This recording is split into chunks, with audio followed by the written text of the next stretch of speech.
Las leyendas geográficas del Perú de los Incas. 1925. Rómulo Cúneo Vidal. El Dorado. La leyenda del Dorado nació de simples decires, como nacen las leyendas, durante los primeros viajes que los españoles llevaron a cabo a lo largo de la costa situada al sur de Panamá. Las naves de Andagoya en 1522 y las de Pizarro en 1524, después de tocar en Puerto Piñas, en el grupo de las Islas de las Perlas y sucesivamente en la bahía de San Miguel, deslizábanse rumbo al sur, al reclamo persistente del oro, manteniéndose a la vista de una poderosa cordillera aurífera, la de Chocó. Los cosmógrafos de la colonia aplicaban desde aquellos días a aquella sección del continente americano el nombre de Castilla del Oro. Oro es choque en la lengua aymara y cori en la quechua. Nada más probable que Chocó derive del primero de tales nombres indianos. Torcido el cabo Pasao, ambos exploradores aportaron, cada cual en su debido tiempo, a la bahía y pueblo de Coaque, o Cori Jacque, nombre que vertido al castellano expresa el hombre de oro, el hombre dorado, el dorado. Y allí cogieron, efectivamente, la primera cantidad apreciable del oro del que iban en busca, bajo la forma de idolillos, patenas y utensilios domésticos. Inquiriendo acerca de la procedencia del codiciado metal, supieron que, hacia oriente, multitud de ríos menores, afluentes de un río mayor, el Marañón, acarreaban el tributo de sus arenas, saturadas de oro, hacia una comarca asombrosamente rica, cuyo régulo acostumbraba a revolcarse materialmente en oro, por determinadas fechas del año incaico, hasta relucir su cuerpo como un ascua. De allí el nombre de El Dorado, con que fue bautizado por los españoles aquel fantástico personaje. La leyenda del Dorado, contemplada en sus elementos constitutivos, es la siguiente. Al pie de la cordillera de los Andes, en cuyos ventisqueros tienen su naciente los ríos de mayor caudal del sistema amazónico, recatado entre ásperas selvas y rodeado de misterio, existió un reino, sobre el que Natura tuvo a bien derramar con pasmosa liberalidad sus dones, por lo que respecta al más preciado de los metales, el oro. Las calles de sus ciudades estuvieron empedradas de oro fueron sus edificios, y de oro los utensilios más usuales empleados por sus afortunados moradores. Su soberano tuvo por costumbre bañarse por determinadas fechas del año incaico en polvos de oro. Dábase a aquel reino maravilloso el nombre de Paitití, y aún el de Omagua, y a su ciudad principal el de Manoa. Han escrito acerca del Dorado, de sus régulos, de su laguna y de su oro, el jesuita Bernabé Cobo, el obispo Lucas Fernández de Piedrahíta, en su Historia General del Reino de la Nueva Granada, el bachiller Francisco Vázquez en su Vida de Pedro de Ursúa, Ciro Bayo en sus Caballeros del Dorado, el marqués de Fuensanta del Valle en su Relación de la Jornada de Pedro de Ursúa a Omagua y el Dorado, Adolfo Bandelier en su Gildet Man, Ricardo Palma en sus Tradiciones peruanas, Genaro Herrera en sus Tradiciones de Loreto. Para ese conjunto de escritores, la leyenda del Dorado no pasó de ser una simple conseja, parto de la mente española, trastornada por la fiebre del oro, sin la menor base de realidad posible. Nosotros opinamos de distinta manera. Para nosotros, a orillas de los grandes ríos de la vertiente oriental de la cordillera de los Andes, que llevan el tributo de sus aguas al poderoso Amazonas, se ha verificado durante siglos una concadenación de sucesos relacionados con la economía del imperio de los incas, sin la cual no habría podido formarse la leyenda del Dorado. En otras palabras, el personaje dorado ha existido, y su baño periódico en polvos de oro ha sido cosa de realidad. Indúcenos a pensar de esta suerte la voz Manu que hallamos vigente en los siguientes nombres de la región, contemplada por la leyenda del Dorado: Manu, Mano, Manaos, Tahuamanu, Tahuantinmanu, Cuntamanu, Manuuripe, etc. Manu es voz de la lengua quechua que expresa deuda, tributo o cantidad de especies que una determinada comunidad estuvo obligada a pagar, dentro de determinados plazos, a los factores del Inca. Es de creer que a orillas de los ríos de la olla amazónica, en cuyo nombre repercute la voz Manu, acostumbraron a citarse, por una parte, los factores del Inca, y por otra, las comunidades ribereñas sometidas al tributo conocido con el nombre de Manu, el cual, tratándose de una región eminentemente aurífera, como la amazónica, ha debido consistir en determinada cantidad de polvo de oro. En dichos parajes se practicó verosímilmente la operación de exigir y satisfacer el Manu aurífero. En Manu, nombre de río, se alude verosímilmente a que en cierto trecho de sus orillas determinadas comunidades pagaron el tributo aurífero. En Tahuamanu, literalmente 4 manus. A que en sus orillas pagaron el Manu aurífero 4 comunidades. En los nombres Manuripe y Cuntamanu, el afijo Cunta y el sufijo ripe modifican la idea de Manu.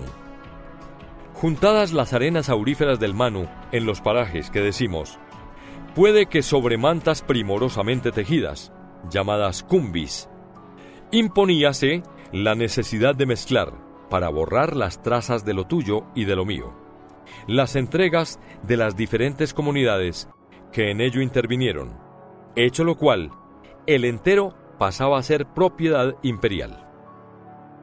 Parece ser que aquello se efectuó mediante el revuelco, el cual fue una forma de toma de posesión, genuinamente peruana, no del todo olvidada en las repúblicas del Perú y Bolivia de nuestros días. Hecho lo cual, se lee en multitud de testimonios de compraventa de la época colonial, y aún de la republicana. El comprador arrancó hierbas, tiró piedras y se revolcó en señal de toma de posesión de lo comprado. Se ve por ello que así en los tiempos incaicos como en los coloniales, la formalidad del revuelco perfeccionó el traspaso de una propiedad de una a otra mano. Antójasenos que esto es lo que ocurriría a orillas de los ríos del sistema amazónico relacionados con la percepción del oro destinado al Inca, y en Manoa, lugar donde los diferentes manus pagados por las comunidades tributarias fue reunido. Reunido el oro de los manus sobre mantas de cumbi, el factor del monarca se revolcaría sobre él, en forma de toma de posesión, por cuenta de su amo imperial, en medio de las muestras de aprobación de quienes presenciaron aquel curioso espectáculo, con lo cual el cuerpo de aquel, cubierto de partículas de oro, reluciría como un ascua bajo la acción de los rayos del sol.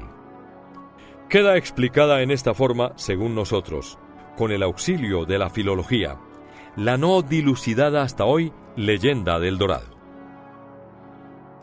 Las Amazonas.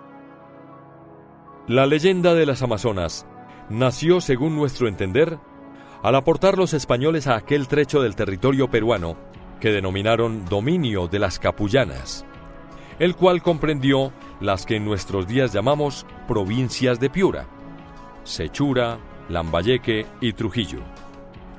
La Capullana, o con más propiedad, la Apuillana, voz en que Apu tiene el valor de juez, e Illana el de hija del trueno. Fue la mujer juez, la mandona, la cacica de un territorio cuyo gobierno conservaba, por la época de la venida de los españoles, las modalidades de los antiguos matriarcados, propios de las sociedades en formación, en los que mandó la madre y por extensión la mujer, a diferencia de los patriarcados de épocas posteriores en que mandó el padre y por extensión el hombre. La voz capullana, modificada según lugares como capullina, caplina, illana, tallana, illapoma, yapoma y tallita, tuvo el valor específico de hija del trueno. Fue ardid de las capullanas madres el llamar hija del trueno a la hija designada para sucederles en el gobierno de la comunidad, en el sentido de haber sido engendrada por el trueno, o buenamente por haber sido parida durante un día de recio tronar. El dios trueno ungía en aquella forma a la futura gobernadora, y la convertía en superior a los hombres que habían de ser gobernados por ella. En algunas provincias de los yungas, escribe las casas en su obra Antiguas Gentes del Perú, que se llaman de las capullanas. Ciertas naciones tenían por costumbre que no heredasen varones, sino mujeres, y las señoras se llamaban capullanas. Juan López de Velasco, en su Geografía y Descripción Universal de las Indias, refiriéndose a la provincia de Loja, al interior de Fumbes, refiere que hay entre las naturales de esta comarca una provincia donde las mujeres, que llaman las capullanas, son las señoras y tienen el gobierno de los hombres. Léese en una Antiguaya peruana, publicada por don Marcos Jiménez de la Espada. Fue la gente de la costa que llaman yungas, gente muy débil. En la mayor parte de la costa mandaban mujeres, a quienes llamaban illapomas, y en otras partes las llamaban capullanas. Eran estas muy respetadas, aunque había curacas de mucho respeto. Estos acudían a las chácaras y a otros oficios que se ofrecían, porque lo demás se remitía a las capullanas o illapomas. Y esta costumbre guardaban en todos los llanos de la costa, como por ley, y estas mujeres eran mujeres de los curacas, que eran las mandonas.